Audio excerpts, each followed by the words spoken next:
ഇല്ല, തെക്കേ ഇന്ത്യയിൽ 130 സീറ്റുകൾ നേടി പ്രതിപക്ഷത്തിന് മേൽക്കെയുള്ള തെക്കേ ഇന്ത്യയിൽ സീറ്റ് പിടിക്കുക എന്നൊരു ലക്ഷ്യം നേരത്തെ ഉണ്ടായിരുന്നു. ലക്ഷ്യത്തിലേക്ക് കടക്കില്ല എന്നുള്ള സാഹചര്യങ്ങൾ ഇപ്പോൾ മാറിക്കഴിഞ്ഞിരിക്കുന്നു. കർണാടകയിലായാലും തെലങ്കാനയിലായാലും കഴിഞ്ഞ തവണ അവിടെയാണല്ലോ നേട്ടമുണ്ടായത്.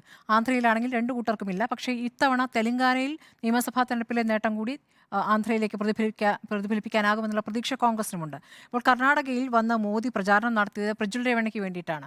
ആ പ്രജ്വൽ രേവണ ഇപ്പോൾ ഏത് തരത്തിലുള്ള കേസിലാണ് പെട്ടത്? ഒന്നും രണ്ടുമല്ലല്ലോ. അപ്പോൾ ഈ നാരി ശക്തി എന്ന് പറഞ്ഞ് ദേശീയ തലത്തിൽ തന്നെ പ്രചാരണം നടത്തുന്ന മോദിക്കും BJPക്കുമുള്ള തിരിച്ചടിയായിരിക്കുന്നു പ്രജ്വൽ രേവണ എന്നുള്ളതാണ്. അത് കൃത്യമായിട്ടും കർണാടകയിൽ പ്രതിഫലിക്കുമെന്നുള്ള കാര്യത്തിൽ ഒരു സംശയവുമില്ല.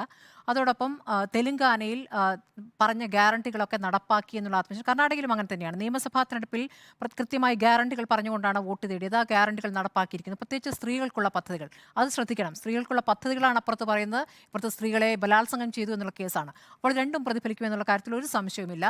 ആന്ധ്രയിലെ കാര്യം മറിച്ചാണ് താനും.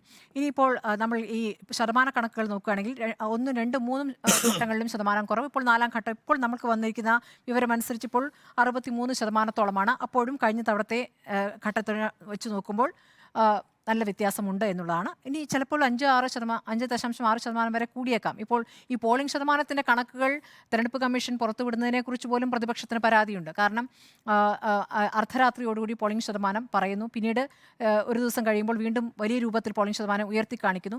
ഇതിലൊക്കെ കൃത്രിമമുണ്ട് എന്നുള്ള പ്രതിപക്ഷത്തിനൊരു പരാതിയായിട്ട് അവിടെ നിൽക്കുകയാണ്. അപ്പോൾ അത് ഇപ്പോൾ പറയാനായിട്ടില്ല എന്നുള്ളതാണ്. അപ്പോൾ ദേശീയ രാഷ്ട്രീയത്തിൽ മൊത്തത്തിൽ കാര്യങ്ങൾ മാറുന്നതിൻ്റെ സൂചന. ഇപ്പോൾ ഈ തെരഞ്ഞെടുപ്പിൻ്റെ ഏറ്റവും വലിയ പ്രത്യേകത എന്ന് എനിക്ക് തോന്നുന്നത് കേജ്രിവാൾ പുറത്തു ഇറങ്ങിയ ശേഷമുള്ള തെരഞ്ഞെടുപ്പ് എന്ന രൂപത്തിലാണ് ഈ 4ാം ഘട്ടത്തെ കാണേണ്ടത്. അപ്പോൾ അതെങ്ങനെ പ്രതിഫലിക്കും എന്നുള്ളതാണ്.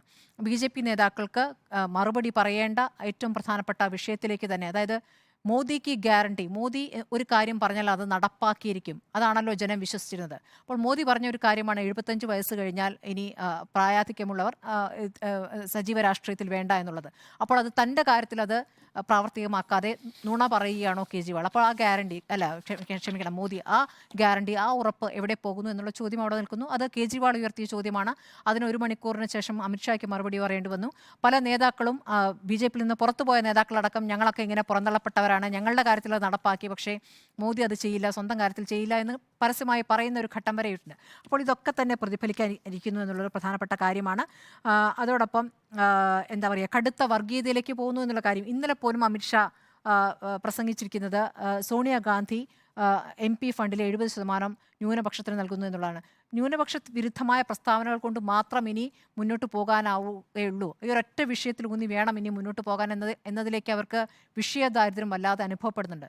ഇത് ഏത് രൂപത്തിൽ പ്രതിഫലിക്കും? ഇന്നിപ്പോൾ ഒരു സ്ഥാനാർത്ഥി, ഹൈദരാബാദിലെ സ്ഥാനാർത്ഥി, നേരത്തെ തന്നെ വിവാദം ഉണ്ടാക്കിയ മാധവി, ആ സ്ഥാനാർത്ഥി ചെയ്ത കാര്യം നമുക്കറിയാലോ. പർദ്ദ പൊക്കി വോട്ടർമാരുടെ വോട്ടർ ID പരിശോധിക്കുന്നു. എങ്ങനെയാണ് ഒരു സ്ഥാനാർത്ഥിക്ക് പോളിംഗ് ബൂത്തിൽ കയറി പരിശോധന നടത്താനാകുക? പ്രിസൈഡിംഗ് ഓഫീസറോട് പരാതി പറയാം എന്നതിനപ്പുറം സ്ഥാനാർത്ഥികൾക്ക് എങ്ങനെയാണ് ചെയ്യാൻ സാധിക്കുക? അപ്പോൾ ഇതൊക്കെ തന്നെയും തെരഞ്ഞെടുപ്പിൽ പ്രതിഫലിക്കാനിരിക്കുന്നു. ന്യൂനപക്ഷം ആ രൂപത്തിൽ ഒരുമിച്ച് നിൽക്കുകയും ചെയ്യും. ന്യൂനപക്ഷമല്ല മുഴുവൻ തീരുമാനിക്കുക എന്നിരുന്നാൽ പോലും മതേതര പക്ഷമാണ് ഇവിടെ കൂടുതൽ ഉള്ളത്. അവരുടെ നിലപാട് എന്താണ് എന്നുള്ള കാര്യം നമുക്കറിയാം. ഇന്നും ഭരണഘടന ചീന്തിയേറിയും മോദി അധികാരത്തിൽ വന്നാൽ എന്നുള്ള കാര്യമാണ് രാഹുൽ ഗാന്ധി പറഞ്ഞിരിക്കുന്നത്. ഉടനെ തന്നെ അതിന് മറുപടി പറയേണ്ട അവസ്ഥ. ഇപ്പോൾ എന്താണോ പ്രതിപക്ഷം നേതാക്കൾ പറയുന്നത് തൊട്ട് പിന്നാലെ മറുപടി വിശദീകരണം നൽകേണ്ടി വരുന്ന ഒരു സാഹചര്യത്തിലേക്ക് വന്നിട്ടുണ്ട്. മുമ്പാണെങ്കിൽ അത് കണ്ടില്ലെന്ന് അടിക്കും, പരിഹസിക്കും. ഇപ്പോൾ അങ്ങനെയല്ല, അതിന് കൃത്യമായി മറുപടി പറയും. ഞങ്ങൾ ഭരണഘടനയെ ഉയർത്തിപ്പിടിക്കുന്നവരാണ്, ഭരണഘടന അമ്മയാണ്, ദൈവമാണ് എന്നൊക്കെ പറയേണ്ട ഒരു ഗതികേട്ടിലേക്ക് വന്നിട്ടുണ്ട്. അപ്പോൾ ആ രൂപത്തിൽ ആത്മവിശ്വാസം കുറഞ്ഞു പോകുന്ന ഒരു സാഹചര്യമുണ്ട്. എന്തായാലും 400 പാർ എന്നുള്ളത് നോക്കുകയേ വേണ്ട. എത്രയോ അകലെ ആയിരിക്കാം, ഒരുപക്ഷെ ഭരണത്തിലേറിയേക്കാം, പക്ഷേ ആ ഭരണം ദുർബലമായ ഭൂരിപക്ഷം കൊണ്ടായിരിക്കും എന്നുള്ള കാര്യത്തിൽ ഒരു സംശയമില്ല. ഇതാണ് 4ാം ഘട്ടം നൽകുന്നത്. ഇനിയാണ് 5ഉം 6ഉം 7ഉം എന്ന് പറയുന്നത് പ്രധാനമാണ്. 5ലേക്ക് എത്തുമ്പോഴേക്കും അവിടെ ആപ്പിന് സ്വാധീനമുള്ള മേഖലകൾ വരുന്നു.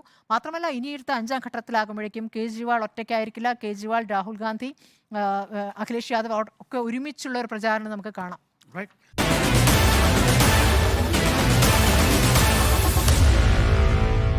Meet the editors.